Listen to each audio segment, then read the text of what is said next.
Hi and hello everyone. Welcome to Sprint UPSC.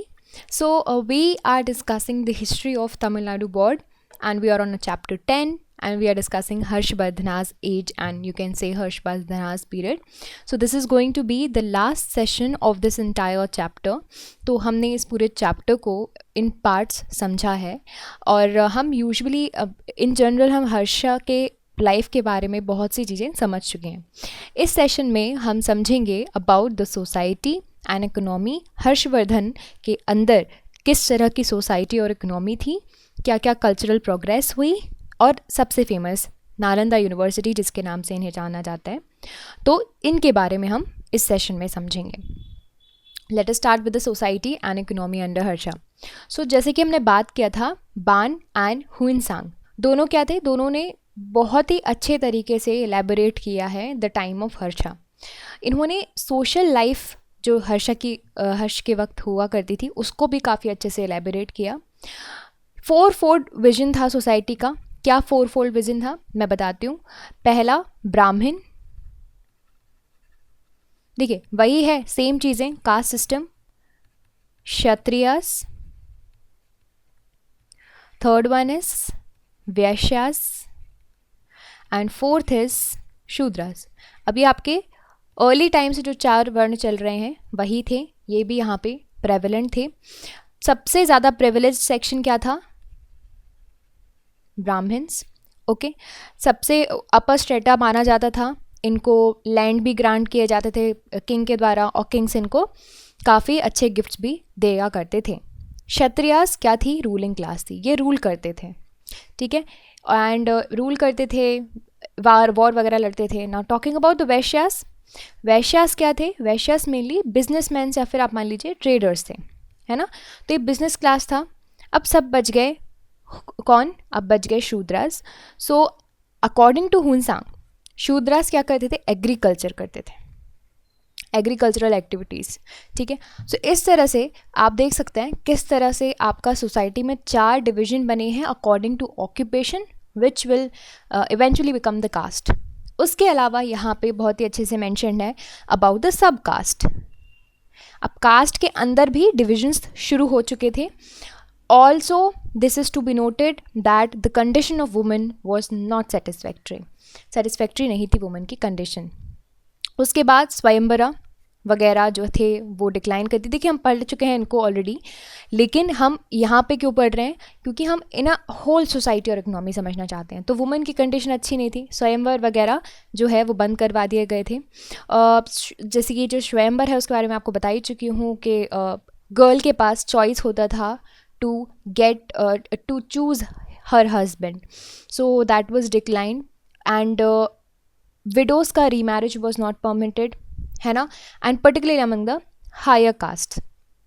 And system of dowry was also become very common. Dowry बड़ा common हो चुका था, सती prevalent हो चुका था. तो आप समझ सकते हैं कि किस तरह सोसाइटी में जो इविल्स हैं वो आना शुरू हो गए थे. ओके, हिनसांग मेंशन करते हैं, like he mentions the 3 ways of disposal of the dead. अब कोई व्यक्ति की अगर डेथ हो जाती है तो उसका डिस्पोजल्स का 3 तरीके उस वक्त पे चल रहे थे: cremation, water burial and exposure in the wood, ठीक है. तो ये 3 तरीके उस वक्त पे चल रहे थे. अब talking about economy in particular, तो ट्रेड कॉमर्स हर्षा के पीरियड में डिक्लाइन हो गया था. ये आपको याद रखना है. हर चीज़, हर एक जो रूरल पढ़ रहे हैं ना उनके वक्त पे अच्छी नहीं होती है, कुछ चीज़ें ख़राब भी होती हैं. तो ट्रेड कॉमर्स इस वक्त पे थोड़ा डिक्लाइन चल रहा था एंड ट्रेड सेंटर्स डिक्लाइन कर रहे थे, कॉइनेज कम था, मर्चेंट्स गिल्ड्स वगैरह की एक्टिविटीज़ काफ़ी कम हो गई थी. अब ट्रेड कम हो गया तो उसकी वजह से आपका हैंडीक्राफ्ट्स भी इफ़ेक्ट किया, ठीक है. देखो at the end of the day the most prevalent sector during that time, during that old time was the handicrafts and usually the domestic industries, agriculture. जब उनका ट्रेड ही नहीं करोगे तो उन पर ही इफ़ेक्ट आएगा ना, है ना. तो उस तरह से हैंडीक्राफ्ट्स इंडस्ट्रीज एंड एग्रीकल्चर को सबसे ज़्यादा इफेक्ट पड़ा. And since there was no large scale demand for goods, farmer क्या करने लगे? प्रोड्यूस भी कम करने लगे. देखो डिमांड सप्लाई का रूल चलता है, ठीक है. अगर डिमांड नहीं होगी तो सप्लाई भी नहीं होगी. Like if you won't demand then why farmer will produce more, और ज़्यादा प्रोड्यूस करके उसका इन्वेस्टमेंट भी लग गया, फिर उसने इतनी मेहनत भी कर ली, और फिर जो एक्सेस फूड स्टोरेज है, चीज़ें हैं वो वेस्ट भी होती हैं। तो यहाँ पे फार्मर्स प्रोड्यूस ही कम करने लगे, लिमिटेड वे में प्रोड्यूस करने लगे। इसकी वजह से क्या हुआ, this led to the self sufficient village economy. So देखिए यहाँ पे in short there was a sharp economic decline as compare to the economy in the Gupta period, but यहाँ पे आपका एक तरीके की सेल्फ सफिशिएंट इकोनॉमी फिर से ग्रो करने लगी थी। Now talking about the next thing, that is the cultural progress. Now cultural progress की जब हम बात करते हैं तो गुप्ता के period, like art and architecture Harsha के पीरियड में कम था as compare to the Gupta style. I told you that Gupta के एज को तो क्या बोला जाता है, द गोल्डन एज, है ना, when it comes to art and architecture. So थोड़ा यहाँ से तो ऑफ कोर्स कम ही होगा। फिर ह्यूनसांग का कहना था कि लाइक एक्चुअली वो उन्होंने काफ़ी अच्छे से डिस्क्राइब किया है about the glory of monastery with many stories build by Harsha at Nalanda. Okay, and he also talked about the copper statue of Buddha जो कि 8 फीट जिसकी हाइट थी। फिर उसके बाद लक्ष्मणा एट शिरपुर, एक टेम्पल है, ब्रिक टेम्पल है, उसका काफ़ी अच्छा रिच आर्किटेक्चर है, और ये भी आपके हर्षा के पीरियड में मिला। And Harsha was a very very good and a great pattern of learning. उनके जो बायोग्राफर थे बाण भट्ट, उन्होंने that is why he was adorn to his god, and तभी से उन्होंने जो है उनकी बायोग्राफी लिखी which is very very famous. अब बायोग्राफी जो कि जिसका नाम था हर्षचरिता, हर्षचरिता के अलावा भी बाण भट्ट ने बहुत सी चीज़ें लिखी जैसे कि कादम्बरी। ये भी अच्छे क्वेश्चंस आते हैं तो आप याद रखिए, बुक्स एंड देयर ऑथर्स। दूसरे लिटरेरी फिगर्स हैं हर्षा के कोर्ट में, and they were like Matanga Divakar and very famous Bhartrihari who was a poet, philosopher, grammarian. Harsha ने खुद ने भी बहुत सी बुक्स लिखी हैं और प्लेज लिखे हैं स्पेशली, जिनका नाम है रत्नावली, प्रियदर्शिका, नागानंदा। ठीक है, इनको याद रखिएगा। Harsha patronized the Nalanda University by its liberal endowment and it attained the international reputation as a center of learning during his reign। तो आप समझ लीजिए उस टाइम पर नालंदा यूनिवर्सिटी का कितना इम्पोर्टेंस था, यानी कि नालंदा हेल्ड इंटरनेशनल इम्पोर्टेंस।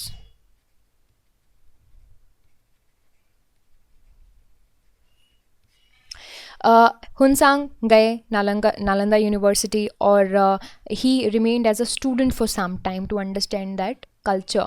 ये है इमेज नालंदा यूनिवर्सिटी की, और नालंदा यूनिवर्सिटी के बारे में थोड़ी बातें जान लेते हैं। So the Chinese traveller of ancient India mentioned a number of educational institutions। So Hiuen Tsang ने बहुत से इंस्टीट्यूशंस को मेंशन किया है, और बहुत ही फेमस है Hinayana university of Vallabhi and Mahayana university of Nalanda. तो ये भी याद रखिए कि वल्लभी की यूनिवर्सिटी थी that belong to the Hinayana sect of the Buddhism, and Nalanda was majorly of the Mahayana. Hiuen Tsang ने बहुत ही वैल्यूबल अकाउंट्स दिए हैं नालंदा यूनिवर्सिटी के बारे में। तो Nalanda it actually means the giver of knowledge. Okay, Kumar गुप्त वन ने अपने गुप्ता पीरियड में इसको जो है सेटअप किया था, बट इसके बाद जो सक्सेसर्स हैं गुप्तास के और स्पेशली हर्षा, उन्होंने इसको काफ़ी अच्छे से पैटर्नाइज किया। यहाँ पे जो प्रोफेसर्स होते थे उनको पंडितास बोलते थे या फिर पंडित्स बोलते थे, एंड कुछ रिनाउंड प्रोफेसर्स इनके यहाँ पे रहे हैं, दिन Naga, Dharmapala, Shrimati, सीलाभद्रा। Dharmapala was a native of Kanchipuram and he became the head of the Nalanda University। एक देखिए, जब बात करते हैं ये नालंदा यूनिवर्सिटी की, वो रेसिडेंशियल यूनिवर्सिटी थी। रेसिडेंशियल यूनिवर्सिटी यानी कि स्टूडेंट्स वहाँ पे रहते थे और वहीं पर ही रहकर अपना एजुकेशन इम्पार्ट करते थे। एजुकेशन फ्री था, including the boarding, lodging, everything. ये जो है it was maintained by the revenue derived from the 100 to 200 villages entered by the different rulers। So that is how it went। Though it was Mahayana University, ये आपको याद रखना है, different religious subjects भी यहाँ पे पढ़ाए जाते थे, जैसे कि वेदास, हीनयान डॉक्ट्रिन्स, शांक्या, योगा, फिलोसफीज। तो ये आपको याद रखना है कि ऑल्दो नाम महायान यूनिवर्सिटी है, है ना, बट यहाँ पे डिफरेंट सेक्ट्स को भी इंक्लूड किया गया है। इसके अलावा जर्नल सब्जेक्ट्स भी पढ़ाए जाते थे, जैसे कि logics, grammar, astronomy, medicine, arts, तो ये सिलेबस में ये सारे सब्जेक्ट्स भी थे। यहाँ पर आपके डिफरेंट कंट्रीज से भी, स्पेशली ईस्ट से स्टूडेंट्स भी आते थे, एंड एंट्रेंस एग्जामिनेशन के थ्रू यहाँ पे एडमिशन आप ले सकते थे। तो these are the feature of Nalanda university. So देखिए, इतना आसान नहीं है यूनिवर्सिटी, एंड इतनी लाइक इनफेमस भी नहीं थी, right. It was a very big university, that is why it got the international importance. अब now talking about the entrance test इतना difficult होता था that not more than 30% of the candidate were successful. So you can imagine that. And discipline काफ़ी strict था, more than lectures, discussions ज़्यादा किए जाते थे, and medium of instructions था Sanskrit, and recent archaeological excavations have brought the light the ruins of the Nalanda University, और इसमें बताते हैं that shows the grandeur of the center of learning and confirms the accounts given by the Chinese pilgrims. यहाँ पे बहुत से classrooms थे, hostels थे, तो आपको ये प्रूफ मिल गया, क्या प्रूफ मिल गया कि हाँ, ये रेसिडेंशियल यूनिवर्सिटी थी। So according to its saying, the Chinese, who is a Chinese pilgrim, there are 3,000 students on its roll, and यहाँ पे ऑब्जर्वेटरी भी थी, लाइब्रेरी भी थी, there was a great library housed in the 3 buildings, and यहाँ पे सबसे बड़ा तो फेम ये था कि स्कॉलर्स सारे दुनिया से आया करते थे, है ना, यानी कि different parts of the world use to get entered into the university, and advanced learning and research का इंस्टीट्यूशन उस वक्त पे ये सेटअप था। So this is it about this entire chapter. I hope you understood all of these points about the society, economy, cultural progress, Nalanda University, and this is the end of the chapter. I hope you liked this video, and if you did, you can subscribe to the YouTube channel for more videos and updates, and also you can download the Sprint UPSC app to practice book chapter and topic wise. Remember, candidates, just reading books and watching videos are not going to help you out unless you practice thoroughly. So identify your mistakes and work to improve your performance, and Sprint UPSC is the perfect app to do all of this.